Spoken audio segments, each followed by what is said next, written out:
So if you've spent any amount of time here on YouTube, you've probably come across the credit spread and how it's the greatest way to make passive income as an investor or a trader.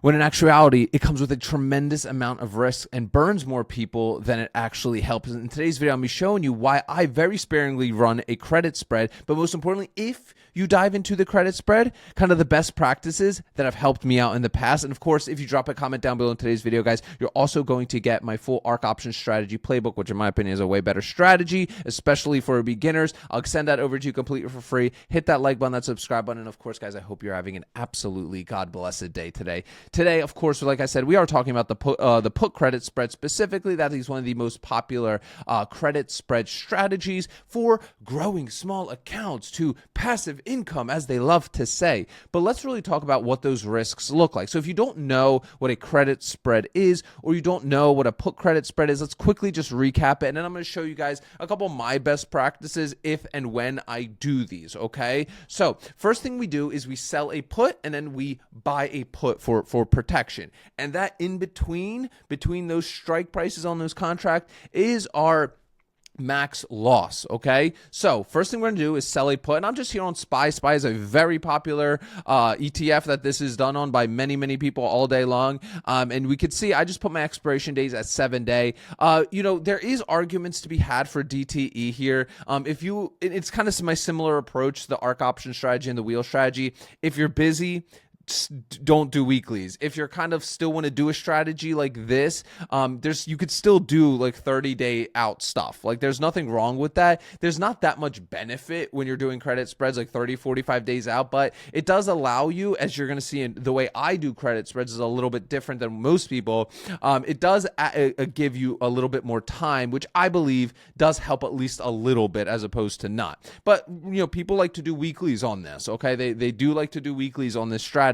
So here I'm just selling a put and I'm just out 7 days, and you could see, obviously I want to sell a put below the current value of the ETF right now. So 683. Now, as far as DTEs are concerned, a lot of people love to do like a 30 DTE. They try to go further down to give themselves a shot of like not hitting this. The goal of this is you're truly just premium chasing. You're simply hoping, right, that the SPY stays above the strike price that you select on this, cash secured put. It's not really a cash secured put, but on this put, right? So right here, let's do a nice round number. Let's do 675. Okay, perfect. That's a 0.29 delta, 30% chance of getting there. So we'll see. 675, right, we'll do. That's, just about 10 points off of the current market value. We'll select that. So we are now selling a put right here. The next thing we now want to do is we want to buy a put. This next put is really for protection purposes in case things really go sideways and blow your account up, okay? Now, with that said, I personally prefer just selling a cash secured put because I'm left with something. At least I have something to show for my money, especially with like a SPY. But the kids love to grow small accounts and making passive income, right? Now, I usually go 5 strikes down. I'm going to buy a put now as my protection, my 670. I'm going to click that right there. And you could see even Robinhood, which is nice. I don't usually like using Robinhood. I use Fidelity primarily, but you could see it is nice that they say this is a put credit spread. And if we click continue, you will see we're collecting $90 of premium here. Okay. We're collecting $90 of premium. And then we are only risking $500. Let's just say 500. This is the reason it's showing 410 is because it's factoring in your premium here. So let's go to our cash secured put calculator. We will, let me delete some of this. All my calculators are free at the end of the Ark Options workshop. First link in the description, guys. If you want all this stuff, it is free, plus my trade log template. So we're risking $500. We're putting up 90.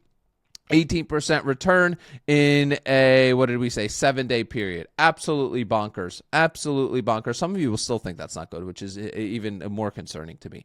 All right. So we're collecting that premium up front that's given to us, right? As credit, you can see that. We're given to that up front. Our max loss potential is $410. The reason being that if we, put minus 90 from 500, okay? So technically your losses max is 410, but I still like to treat my collateral as what I'm putting up there, okay? So what's the big risk here? Well, number one, what you're praying for, right, is that SPY stays above 675. If it doesn't, you start losing money. okay?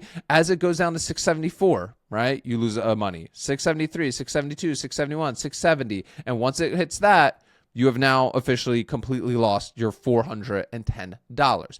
Now, you may be thinking, well, that's appealing either way. I'm only risking $410, but I'm making almost 20% in a 7-day period.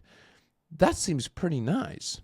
And it does. It does seem very nice. It is very appealing, actually. If you ask me, it's very appealing. But let me just challenge your mind here for a moment, because again, I see a lot of people, especially since I talk primarily about the wheel strategy, a lot of people find this so appealing, right? They think, wow, I'm totally willing to risk. And why? Because we have that degenerate itch. We want to be that little bit of a gambler, okay? And since we're doing this on SPY usually does, quickly recover for us. Listen, but what if it doesn't? In this case, you'll lose 410. Okay, and then let's say you risk another $500 for the following week, and you lose another 1,000.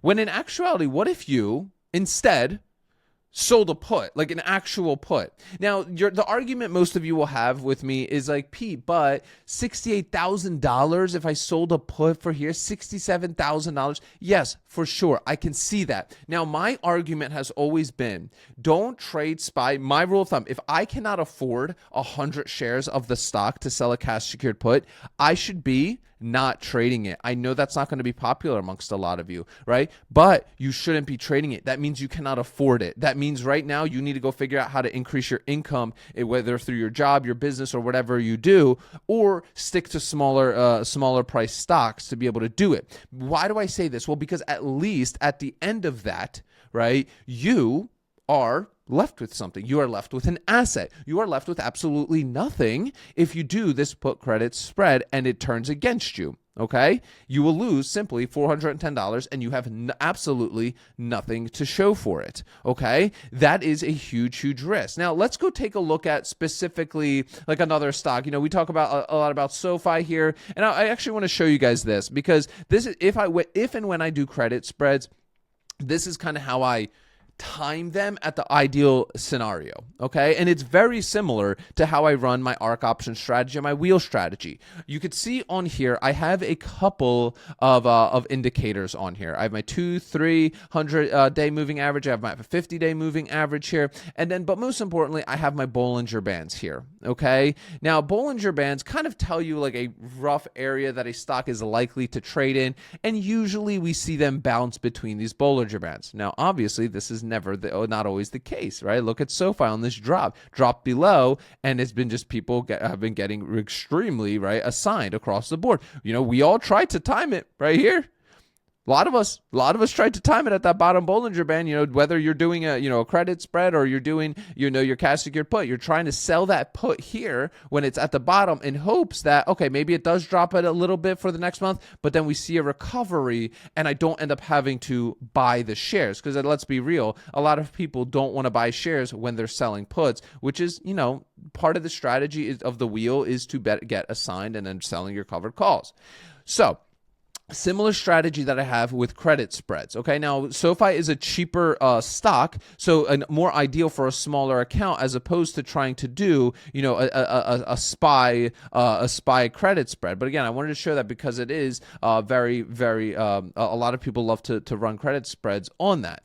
But if you have a smaller account and you just are like, I want to do credit spreads, okay, listen, I still believe you really need to change your mindset on investing, because that's in my opinion, a credit spread is more of a gambling mentality, which is fine. You can allocate 2% of your portfolio or 1% of your portfolio to do degenerate fun things. Power to you. Have fun, right? I like fun. It's okay. I do these things too sometimes, right?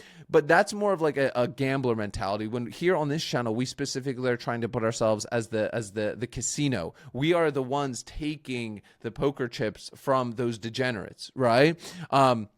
So when we go to trade SoFi options, let's say we did a put credit spread here.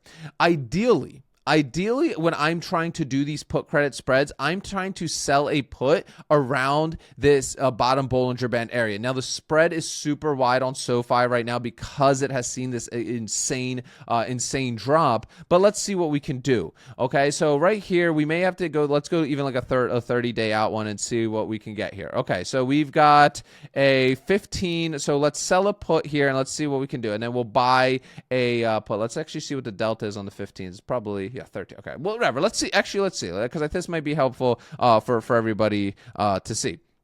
And then we'll buy the 10. Okay, perfect. We'll click continue. Okay, cool. So we're collecting $26 of premium on this one. Let's fill this out. We are risking 474. Obviously, that's a premium factor, and we'll just keep our collateral as 500. That's how I like to personally do it. So we're collecting $26, right, with our collateral of 500 for a 5.2% return in about a 36-day period. Okay, most of you again will think this is terrible, which is mind-numbing to me, but this would be more of a play that if I did a put credit spread, this is how I would do it. Like, personally, if I did it. Why? Because I'm looking at the technicals a little bit more. I'm trying to really set myself up in a position that this doesn't actually happen. And the thing about when you are doing these put credit spreads, once you're up around, like, again, similar rule how I usually have 2-3% on my money of my premium collected, I'm out of that. Okay, I'm in and out of that thing. I'm closing all those positions out, and I'm getting my money, and I'm moving on, right? But that's where I'm usually trying to do it, because even though, you know, I do believe we are seeing SoFi consolidate a little bit right now, even if we're below that point, I'm trying to look at the now technicals are never a guarantee, we know that, but at least like the 15 is below this bottom Bollinger Band and the 10 is quite a ways off. So again, that's how I would look at it if I was going to do it, and I'm willing to forego a juicy premium to be able to pull that off. Now, if we even do like, let me show you the weeklies here. So we'll just go like about 8 days out here, right? You're not going to be able to do that. Okay. And this is why when I do a put credit spread, I likely, in like this scenario at least, would go a further dated out and try to get at least, ideally, like even the 5% return is really not that good for the risk that you're taking on losing $500. Like, let's just be real.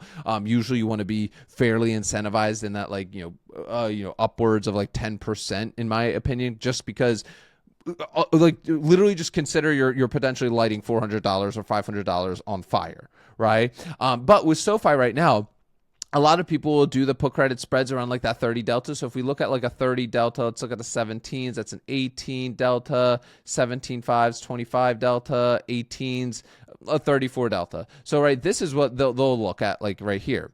Now, one thing I did not note for you here is, right, it's not always possible to go 5 strikes down. It might not always make so much sense, right? Because you may want to just be able to collect some more premium. So, and that's totally what you want to do. I've always done it around 5 strikes because it just gives me a nice balance of risk and premium, as opposed to like trying to play these like tighter spreads. I don't know. Like, to me, it's just not necessarily worth it. Like, sure, you make more premium as you see, but like your risk gets a lot higher to actually be right. So I want to give myself a nice little buffer of like around, if I can, five strikes, but also I always want to be hitting like a really nice return on that. And again, I be careful with these guys, because you don't get anything out of a trade like this besides if you are right, and you have to be right, and you only really have one way to be right. Get out of them as soon as possible as well. Guys, if you want to attend the Ark Options Workshop, it's 90 minutes of training. It's perfect for those of you that are beginners. I give you my trade log template at the end. I give you my 2 premium calculators at the end,